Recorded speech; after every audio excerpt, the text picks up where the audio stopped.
Neck pull. Alors, on change de plan, on change de point de contact également par rapport aux trois précédents où on a été beaucoup plus actif au niveau de nos bras. Là c'est pareil, mais il y a on va dire un challenge différent, c'est qu'on n'a pas la longueur de nos bras. Donc on va croiser nos doigts et les poser derrière notre tête, ici. Et on va aller pousser la tête dans les mains.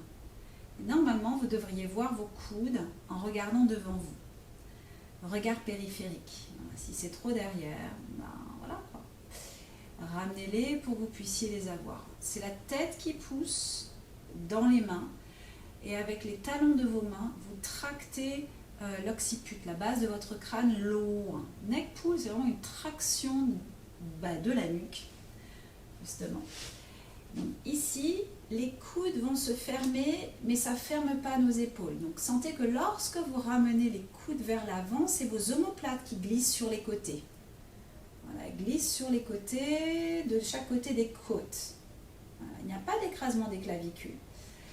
Et lorsque les coudes maintenant vont s'ouvrir sur les côtés, il n'y a pas de fermeture, les clavicules restent larges et les omoplates également.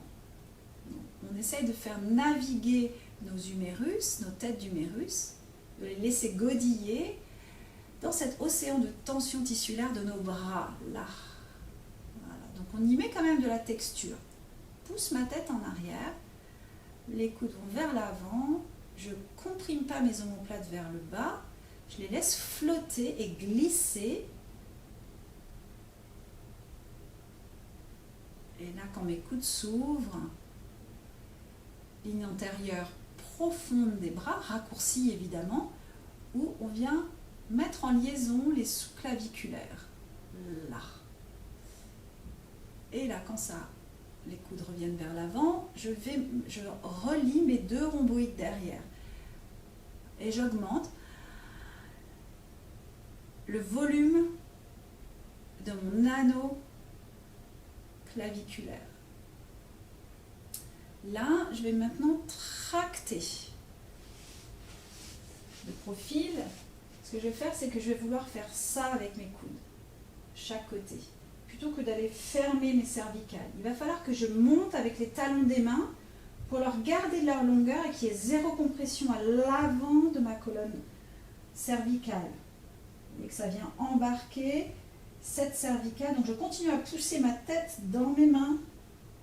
Donc il y a un vrai rapport de force entre mes coudes qui veulent aller là-bas et ma tête qui veut aller à l'opposé. Ça va nous permettre en fait d'aller desserrer un tissu qui est extrêmement serré pour la plupart des gens, surtout ceux qui sont, on est assis devant nos écrans et il y a une hyper flexion, hyper extension des cervicales. Donc on perd cette longueur tissulaire et souvent il y a beaucoup de compression et beaucoup de hernie cervicale qu'on voit apparaître ces temps-ci. Donc d'aller ouvrir ici, là, là, là, là, et de continuer à pousser plutôt que de tomber dedans.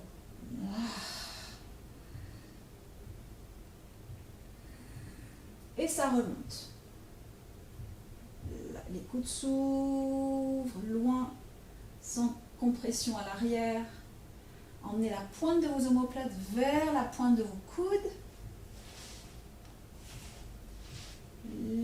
Les coudes se ferment. Je voudrais extraire ma tête de mes thoraciques. Rien n'est serré à l'avant de ma colonne vertébrale. J'inspire à l'arrière, ça réouvre. Ouais.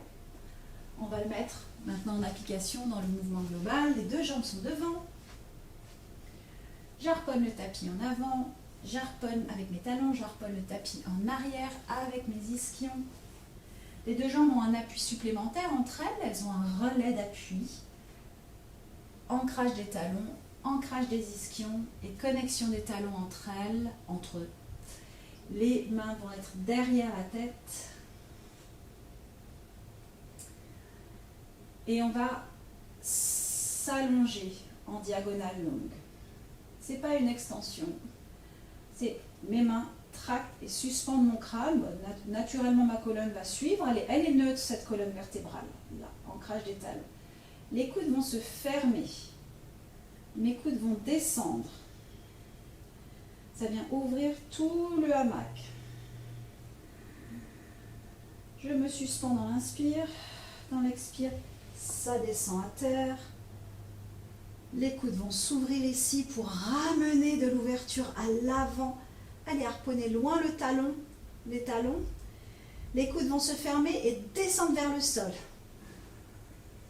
Ça ramène nos épaules au-dessus de nos hanches. Et là, je chasse le tapis en arrière avec mes ischions. Je le chasse. Cette onde monte dans la colonne vertébrale.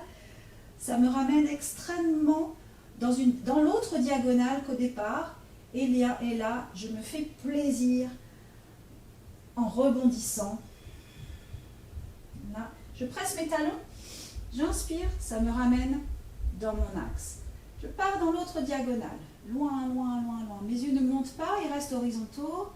Là, les coudes, ça redescend à terre. Épaules au-dessus des hanches. Je chasse le tapis avec mes ischions, ça libère une onde qui monte, qui monte, qui monte, qui monte, qui monte, qui monte. Et je rebondis.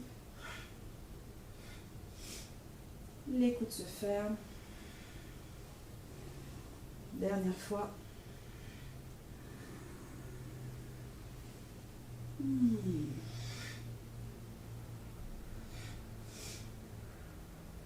Voilà. Lorsqu'on a une belle qualité d'appui au niveau des talons, un relais entre les ischions, le sacrum, à travers le ligament sacrotubéreux là, où il y a beaucoup d'informations qui passent à travers ce ligament, de le rendre très très vivant pour que le poids puisse circuler là-bas, puisse circuler ici et qu'il n'y ait plus aucune entrave à la circulation de mon propre poids à travers l'océan de mes tissus.